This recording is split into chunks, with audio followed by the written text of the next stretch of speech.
The lecture hall of Orion Arm University was a masterpiece of alien technology. It was a giant half-circle of seats that curved around a central stage. The air hummed softly with power. Holographic projectors hung silently from the high ceiling, ready to show stars or battlefields. The room itself could change its gravity to make any species feel at home.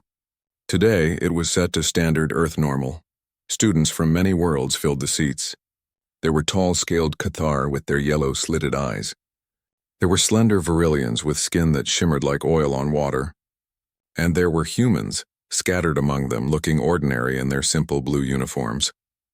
One human, a young man named Jin, sat near the front. He was tall and broad-shouldered.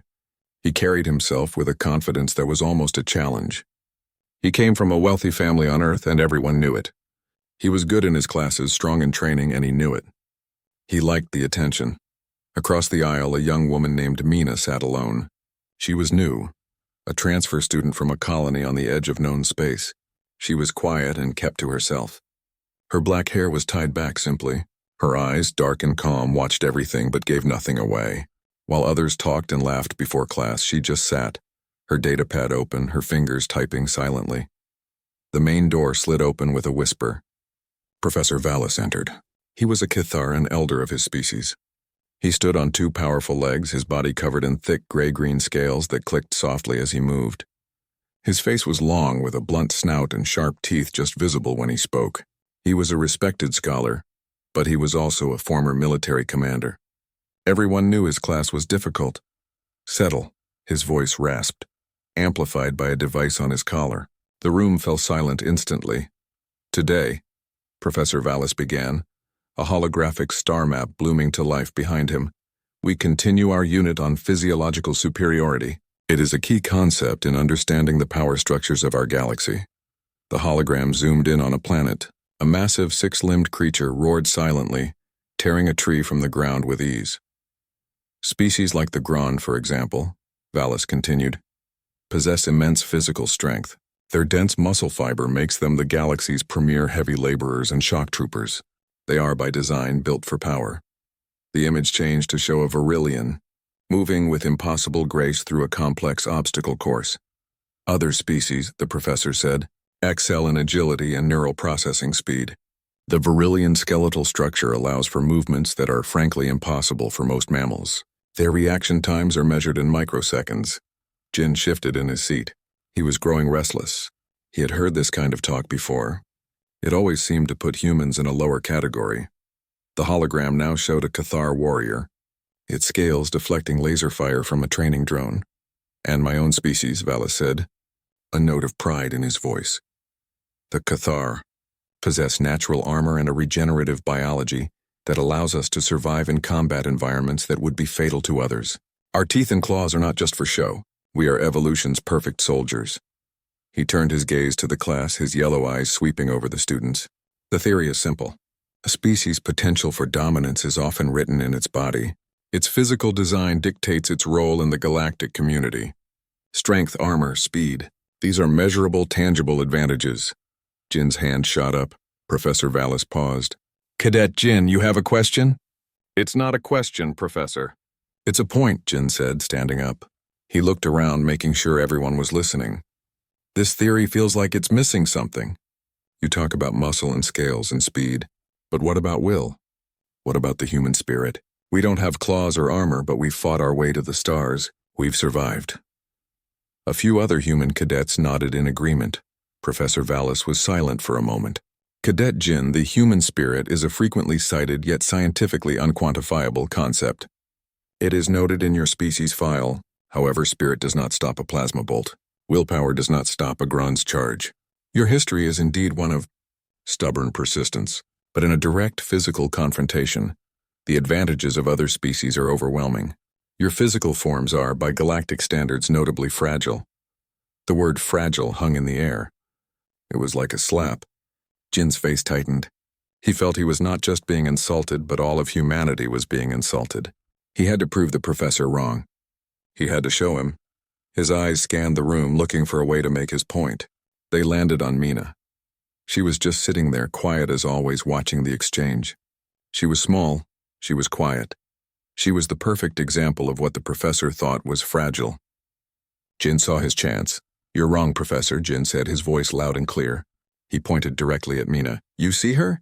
Even one of our quietest cadets, someone who looks unassuming, has a fire inside. You underestimate us. You underestimate every human in this room." All heads turned to look at Mina. She didn't flinch. She didn't look away. She just met the stares with her calm, dark eyes. Her expression was impossible to read. Jin, filled with his own passion, misread her silence completely. He thought she was scared. He thought she was weak. He believed he was defending her and all of humanity by speaking for her. "Come on, Mina," he said, his tone turning into a goad. He walked a few steps toward her aisle. "Don't you want to show the professor what a human can do? Don't you want to prove him wrong? Or are you just going to sit there and take it?" The room was tense. No one spoke. They looked from Jin, standing proud and defiant, to Mina, sitting still and silent, to Professor Vallis, who watched the scene with an unreadable reptilian face. Professor Vallis finally broke the silence. "A practical demonstration," he rasped. "An interesting proposal, Cadet Jin. Theory is one thing. Reality is another." His slitted eyes moved to Mina. "Cadet Mina, do you accept Cadet Jin's challenge? A controlled sparring match in the training ring. No weapons. First to yield or be disabled loses." It was not really a question. It was a test. The entire class held its breath. They expected Mina to shrink away. They expected her to shake her head, to mumble an excuse, to prove Jin was a fool and the professor was right. Mina looked at Professor Vallis. Then her gaze shifted to Jin, who was still staring at her, a confident, expectant look on his face. He was sure she would say no, and he would look brave for having tried. Slowly, deliberately, Mina closed her datapad. She placed it neatly on her seat. She stood up. She was not as tall as Jin, and her frame was slender. She looked small next to him. She gave a single, slow, firm nod. "I accept," she said. Her voice was quiet, but it carried in the dead silence of the hall. A wave of excited murmurs broke out. The human cadets looked worried. The alien cadets looked curious. This would be a fascinating data point. Jin grinned, a flash of triumph in his eyes. He had done it. He had forced a demonstration. Now he would show everyone human strength. He would win this fight cleanly and professionally and prove the professor wrong. He started taking off his uniform jacket, stretching his arms. Professor Vallis pressed a control panel on the lectern. With a deep hum, the center of the lecture hall began to change. The floor tiles in a wide circle slid away. A raised combat platform 20 meters across rose up. A shimmering pale blue energy field flickered to life around it, a containment barrier to keep the fight inside. "The rules are simple," Professor Vallis announced, his voice echoing. "This is a training exercise. Your goal is to disable your opponent. You may use any unarmed technique you know. Lethal force is, of course, prohibited. The match will continue until one of you yields, is knocked unconscious, or is otherwise unable to continue. Step into the ring." Jin jumped onto the platform with a confident spring in his step. He bounced on the balls of his feet, throwing a few practice jabs and hooks into the air. The movements were sharp, powerful, textbook perfect. He smiled, rolling his shoulders. He was ready. Mina walked to the edge of the ring. She did not jump. She placed a hand on the edge and smoothly pulled herself up. There was no flourish, no warm-up. She simply walked to her designated starting spot. She stood, her posture relaxed but rooted, her feet shoulder-width apart. She held her hands up, not in a classic boxing guard, but in a deceptively simple position. One hand slightly forward, the other near her chin. Her calm was unnerving. The two cadets stood facing each other under the bright lights of the lecture hall. On one side, Jin, a picture of athletic confidence, eager and ready for a fight. On the other, Mina, still as deep water, her face a mask of perfect calm. Professor Vallis looked from one to the other. His hand hovered over the control panel. "Begin." The silence in the lecture hall was absolute. The only sound was the low, steady hum of the energy field surrounding the combat ring. It cast a pale blue light on the faces of the students, making them look like ghosts watching a spectacle. Inside the ring, Jin and Mina stood facing each other. Jin felt a rush of excitement. This was his moment. All eyes were on him. He would show them. He would show the professor, the alien cadets, everyone. He would prove that human spirit and training could overcome any so-called physical disadvantage. He saw Mina standing so still and he felt a flicker of pity. She looked so small. He would make this quick and clean. A takedown, a solid hold, and she would tap out. He would be the hero. He bounced on his feet, the muscles in his shoulders coiled and ready. He threw a few more practice jabs, the air whistling past his fists. He was fast. He knew he was fast. Mina did not move. She stood rooted in her simple stance. Her eyes, dark and calm, were fixed on him. But she wasn't just looking at his face. She was watching the shift of his weight from his left foot to his right. She was noting the slight drop of his right shoulder just before he threw a jab. She was reading the rhythm of his breathing. Her own breathing was slow and deep, almost invisible. Professor Vallis watched from the edge of the ring, his scaly arms crossed. His expression was unreadable. Jin decided it was time. Talking was over. Now was the time for action. He exploded forward. It was a classic, powerful move. He closed the distance between them in 3 quick strides. His plan was simple.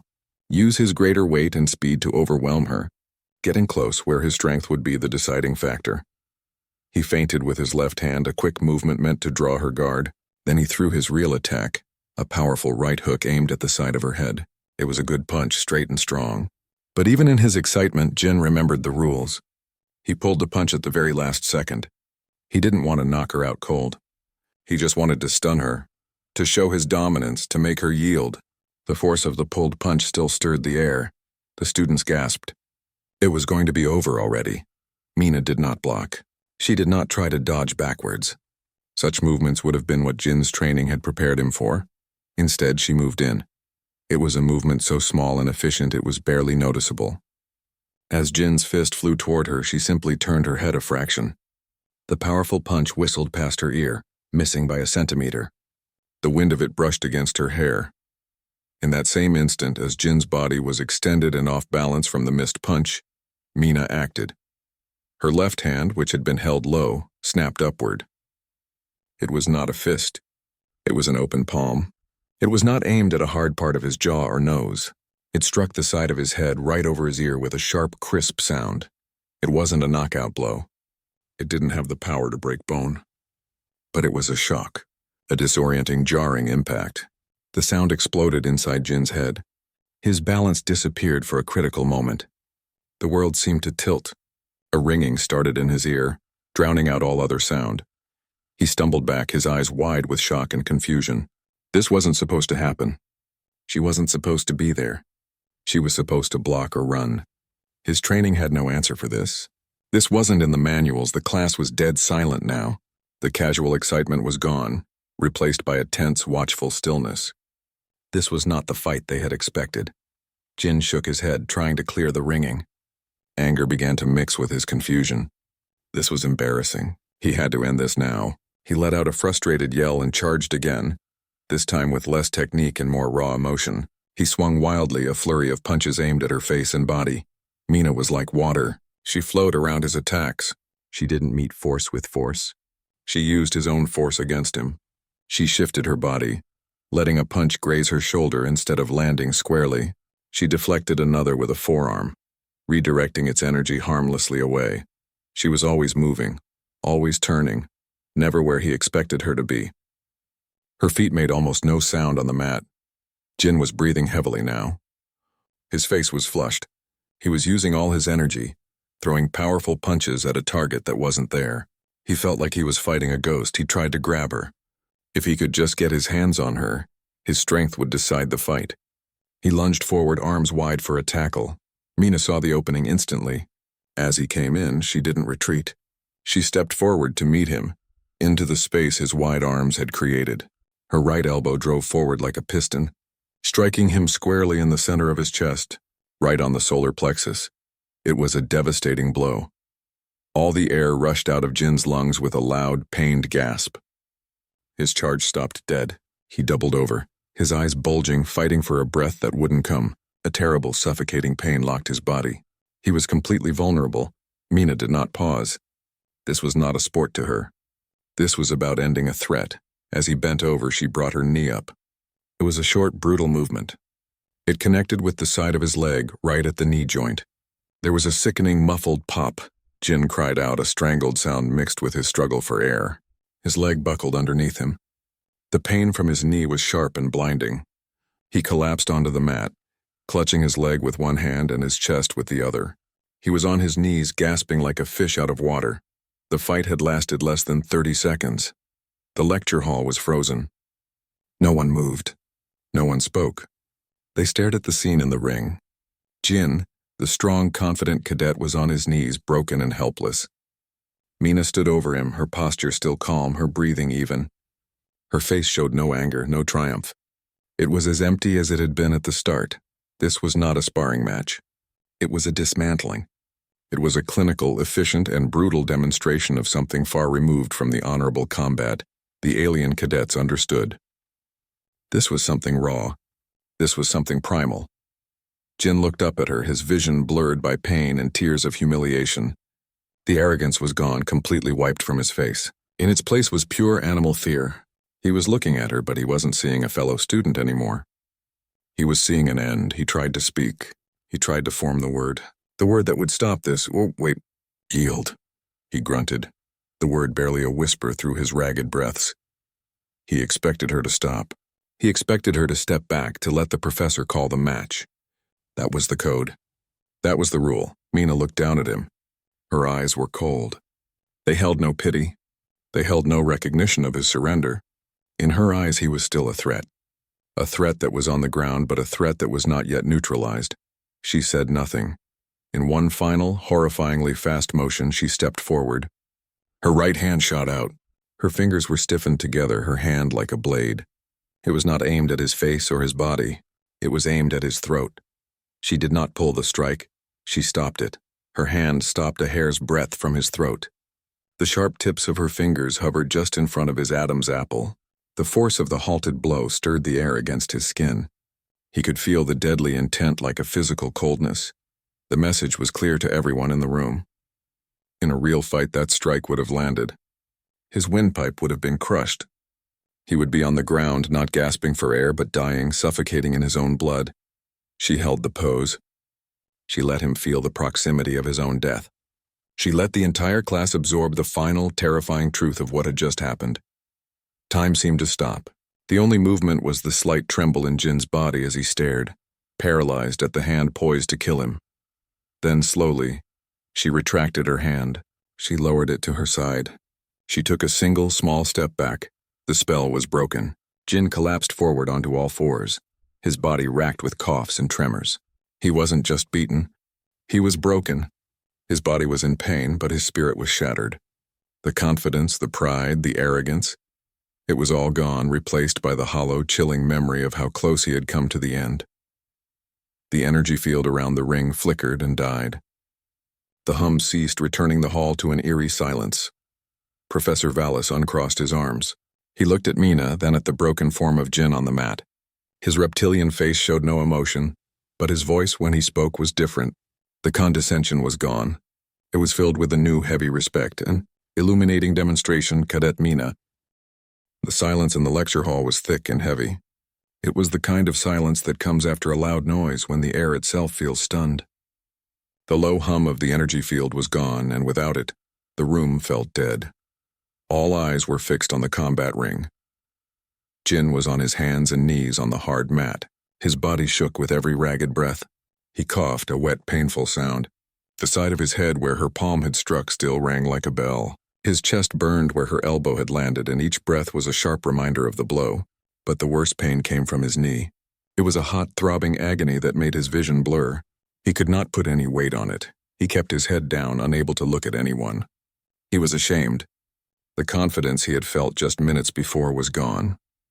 It felt like a dream, a stupid fantasy. He had been so sure of his strength, so sure of his victory. Now he was broken on the floor, and everyone had seen it happen. The memory of her hand stopping a hair's breadth from his throat was burned into his mind. He had never been so scared in his entire life. Mina stood a few feet away. She was not even breathing heavily. Her hands hung loosely at her sides. Her face was still calm, but now everyone in the room could see that her calm was not weakness. It was the stillness of deep, dark water where dangerous things lived. She looked at Professor Vallis, waiting. Professor Vallis stepped slowly to the edge of the ring. His scales made a soft clicking sound. He looked from Jin's trembling form to Mina's impassive face. For a long moment he did not speak. The entire class waited, holding its breath. Finally, his raspy voice broke the silence. "An illuminating demonstration, Cadet Mina." He turned his body to address the whole class. His yellow, slitted eyes moved over the stunned faces of the students, human and alien alike. "You have just witnessed," he began, his voice low and serious, "why humanity is classified as a Tier 1 species by the Galactic Council. It is not for your technology, which you borrowed and improved. It is not for your strength, which is average. It is not even for your famous spirit, which many species possess." He paused, letting his words sink in. "It is for this." He gestured toward Mina, and then toward Jin on the floor. "It is for your specific, unique capacity for targeted and overwhelming violence. Your instinct is not to win a fight. Your instinct is to end it, to remove the threat completely and permanently. You do not fight for honor or for show. You fight to survive, and you are willing to do anything to make that happen." A few of the alien cadets shifted uncomfortably in their seats. They looked at Mina with new eyes. They were no longer seeing a small, quiet human female. They were seeing a predator. Professor Vallis looked back at Mina. "That was not standard Terran combat training. The moves you used were too efficient, too direct. There was no art to it, only purpose. That was something else. Where did you learn to fight like that?" Mina's eyes met his. She did not look at Jin. She did not look at the other students. Her voice was quiet, but it carried in the silent hall. "I am from Juan's colony, Professor, on the Cygnus Rim." A wave of understanding mixed with a new kind of fear passed through the room. Juan's colony. Everyone had heard of it. It was not a famous place for beauty or trade. It was infamous. It was a story told to young cadets as a warning about the horrors of war. Juan's colony had been a peaceful, remote human settlement. Then the Thrax had come. The Thrax were an insectoid species, a hive mind, known for their endless numbers and their utter lack of mercy. They did not take prisoners. They consumed worlds. The war for Juan's colony was supposed to have been a quick, sad footnote in history. The Thrax would overrun the humans in a matter of weeks, but they didn't. The humans on Juan's colony did not have a large army. They did not have advanced weapons. They had farming tools, mining explosives, and a desperate will to live. They fought a war not of battles but of ambushes. They fought in the dark tunnels of the mines they had dug. They fought in the burned-out ruins of their own homes. They used poison. They used traps. They fought for 10 long bloody years, and they won. They wiped out the entire Thrax invasion force to the last soldier. It was a victory that shocked the galaxy. It was also a victory that came at a terrible cost. The survivors of Juan's colony were not like other humans. They were hardened by a decade of unimaginable horror. Mina looked at Professor Vallis, her gaze steady. "My teachers," she said, her voice still quiet but now filled with a cold, hard truth, "were not professors in a university. They were survivors. They taught us that a fight is a failure of strategy. It means you have run out of all other options. But if you are forced into one, you make sure you are the only one left standing." She stepped down from the combat ring. Her movements were smooth and calm, as if she had just finished a routine exercise, not a brutal dismantling of a classmate. She walked back to her seat. She did not look at anyone. She picked up her datapad. Then, without another word, she walked up the aisle between the silent rows of students. The door at the back of the lecture hall slid open for her and she walked out. The door closed behind her with a soft hiss. The spell was broken. The room erupted into a chaos of whispered voices. Cadets turned to each other, their faces filled with shock and disbelief. They looked at Jin, who was still trying to push himself up from the floor. Professor Vallis tapped his control panel. "Medical team to the primary lecture hall immediately." He then looked at the class, his expression grim. "Class is dismissed. I suggest you all use the rest of your day to think about what you have seen here today. To think about the difference between theory and reality." 2 medics in white uniforms hurried into the room with a floating stretcher. They gently helped Jin onto it. He did not resist. He kept his eyes closed, unable to face the stares of his peers. The stretcher floated out of the room and the door closed again. The students began to gather their things and file out slowly. The conversations were hushed, intense. They were not talking about Jin's loss anymore. They were talking about Mina.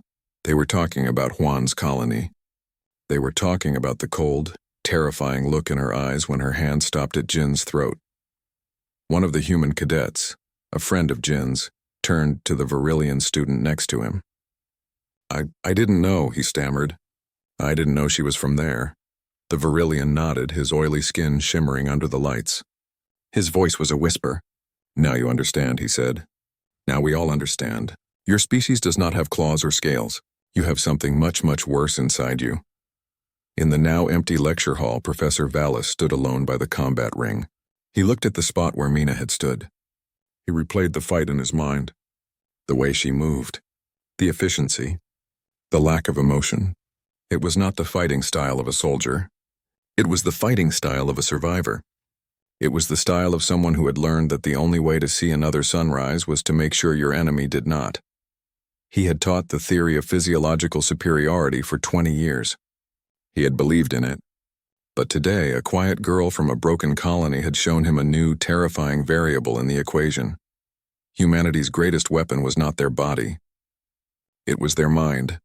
A mind that could look at a threat and, without anger or hate, decide to end it in the most brutally effective way possible. He picked up his own data pad. He had a report to write to the university board, and he needed to update his lesson plans. The theory, it seemed, needed revision. The university's medical bay was a clean, white, and quiet place. It smelled of antiseptic and recycled air. Jin lay on a soft bed, his injured leg held in a support field that glowed with a gentle blue light. The med droid had given him something for the pain. The sharp, blinding agony in his knee was now a dull, heavy throb. The ache in his chest was fading, but the medicine could not touch the other pain. The shame, the humiliation. He stared at the blank white ceiling. He could not stop seeing it. Her face so calm, her movements so fast and precise, the feel of her palm cracking against his ear, the way his breath had vanished when her elbow struck, the popping sound in his knee, and worst of all, the final moment. Her hand stopped just before his throat, the cold look in her eyes. He had truly believed for that 1 second that he was going to die. He had been so stupid. A soft chime sounded and the door to his room slid open. Professor Vallis stood there. The tall, scaled Cathar seemed to fill the doorway. He stepped inside and the door closed behind him. Cadet Jin, he said, his voice a low rasp. Jin did not look at him. He kept his eyes on the ceiling. Professor, he mumbled. Professor Vallis pulled up a chair that was designed for much smaller bodies. It looked comical under him, but he sat down anyway. He was silent for a moment, just looking at Jin. The med droid's report says you will recover fully, Vallis said. The damage to your knee was a severe ligament strain. Painful but repairable. You will be on light duty for 2 weeks. Jin said nothing. What was there to say? Thank you? The psychological evaluation is also complete, Vallis continued, his tone neutral. No permanent trauma, but a significant shock to your ego. That too will heal, in time. This made Jin turn his head. He looked at the professor, his eyes filled with a mix of anger and shame. Why did you let it happen? He asked, his voice rough. You saw what she was doing. You could have stopped it? Professor Vallis nodded slowly. I could have. But it was a valuable lesson. For you, for the entire class, for me, a lesson. Jin's voice rose. She destroyed me. In front of everyone. What kind of lesson is that? The truth, Vallis said simply. You were speaking of the human spirit. You were boasting of human potential, but you had no real understanding of what that potential is. You wanted a fight to prove a point. Cadet Mina ended a threat to ensure her own survival. You see the difference? Jin looked away again. He did see the difference. He just hated it. You provoked a predator, Cadet Jin, Vallis said, his voice dropping. You saw a small, quiet creature and you assumed it was prey. You were wrong. The galaxy is full of creatures that do not roar before they strike. Humanity's greatest strength is that they often look like prey, until it is too late. Meanwhile, across the campus, Mina sat alone in a small garden reserved for quiet reflection. It was a peaceful place with soft grass and a small trickling fountain. She held a steaming cup of tea, but she did not drink it. She just watched the water flow. Her mind was not on the fight. It was on the memories the fight had stirred up. The smell of smoke and damp earth. The sound of distant alarms. The feeling of hiding in the dark, holding her breath. A shadow fell over her. She did not need to look up to know who it was. Professor Vallis stood nearby, waiting to be acknowledged. "You may sit, Professor," she said quietly. He sat on a stone bench opposite her. "I have spoken with Cadet Jin. He will be fine." Mina nodded. "I did not intend to permanently injure him." "I know," Vallis said. "The precision of your strikes made that clear. You could have killed him. You chose not to. That too is a lesson." They sat in silence for a moment, listening to the fountain. "Why did you not report your background when you transferred?" Vallis asked. "The university has resources for veterans of conflict zones." Mina took a slow breath. "I am not a veteran, Professor. I was a child, and I did not want to be treated differently. I just wanted to learn, to move on." "Yet you brought that world with you," he said. "Not as an accusation, but as an observation. We all bring our worlds with us," she replied, finally looking at him. Her eyes were the same dark, calm pools, but now he could see the deep old pain in them. "Jin brought the confidence of Earth. You bring the pride of the Cathar. I brought the shadows of Juan's colony. We just carry different things." "Your technique," Vallis began. "It is not taught in any academy." "My father taught me," Mina said, her voice soft. "He was an engineer. Before the war, he said an engineer understands how things are put together, and how they can be taken apart." She looked down at her own hands. "He taught me where to strike to break a Thrax soldier's leg joint, how to use the edge of my hand to crush its breathing tube, how to use their charge against them. He said we did not have their strength or their numbers, so we had to be smarter. We had to be more final." Professor Vallis felt a cold chill that had nothing to do with the garden's air. He was hearing the distilled strategy of a desperate war, passed from a father to a daughter.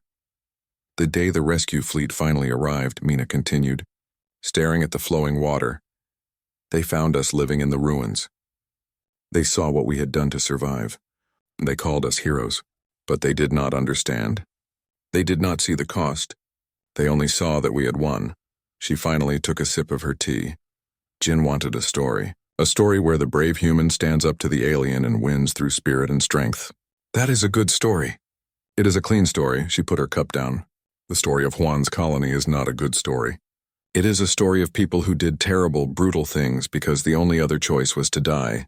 I did not want to be that story. But when he pushed me, when he forced the fight, that story is all I have." Professor Vallis nodded slowly. He finally understood. The fight was not about winning or losing. For Mina, it was a tragic automatic response, a ghost from her past taking over. She had ended the fight brutally because that was the only way she had ever been taught to end a fight. Back in the lecture hall, the cleaning drones whirred softly, wiping down the seats and sanitizing the air. The combat ring was once again a flat, seamless part of the floor. There was no sign of the violence that had happened there, but the memory of it hung in the air. It was a stain that could not be cleaned. The students who had been there would not forget. They would look at their human classmates differently now. They would be more careful. They would think twice before making assumptions. Jin had wanted to prove that humans were strong. Mina had proven that humans were dangerous. They were two sides of the same coin, but it was Mina's side that left a deeper, colder fear. Professor Vallis left the garden and walked back to his office. He had a data pad filled with notes for his next lecture. The title of the lesson was still Physiological Superiority, but he selected the text and deleted it. He typed a new title. He typed just one word. It was a word that now seemed more important than any theory of strength or speed or armor. It was a word that Cadet Jin had learned in the most painful way possible. It was a word that Cadet Mina had embodied with every fiber of her being. The word was survival. A week passed. The buzz about the fight in the xenobiology class had not died down. It had only changed. It was no longer the main topic of loud conversation in the hallways. Instead, it was a quiet undercurrent, a shared knowledge that passed between students in a look, a whisper. The story had spread across the whole university. Jin was back in the dormitories. His knee was healed, but he walked with a slight stiffness, a physical reminder of what happened. The med droid said it would fade. The other reminder, the one in his mind, was louder. He kept to himself. He did not go to the common rooms. He did not join his friends for meals. The confident, loud cadet was gone, replaced by a quiet and thoughtful young man. He would lie in his bed at night and see her hand stopping at his throat. He would feel the shock of the blows all over again. But the fear was slowly being replaced by something else. Understanding. He had been a fool. He saw that now. He had treated a real deadly thing like a game. He had poked a beast, and he was lucky the beast had only growled and shown its teeth, instead of biting his head off. One afternoon, he was sitting alone at a table in the far corner of the library. He was supposed to be studying stellar cartography, but his datapad was dark. He was just staring out the window at the passing ships.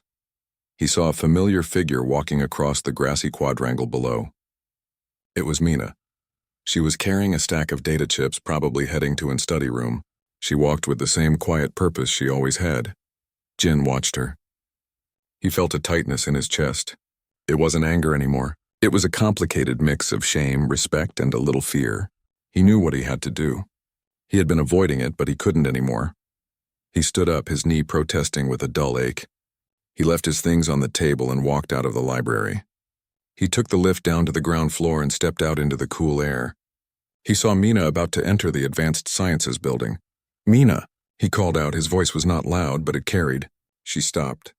She turned around slowly. She saw him standing there. She did not look angry. She did not look pleased. She just looked at him, waiting. He walked toward her, stopping a few feet away. He didn't know what to do with his hands. He shoved them in his pockets. He started, then stopped. He looked at the ground, then forced himself to meet her eyes. "I am sorry." She didn't say anything. She just watched him, letting him speak. "I was an idiot," he said, his voice low. "I was arrogant and stupid. I used you to try and make a point. I saw you as, I don't know, a thing, a prop. I was wrong. I'm sorry for provoking you." He took a deep breath. "And thank you." This made her tilt her head slightly, a question in her eyes.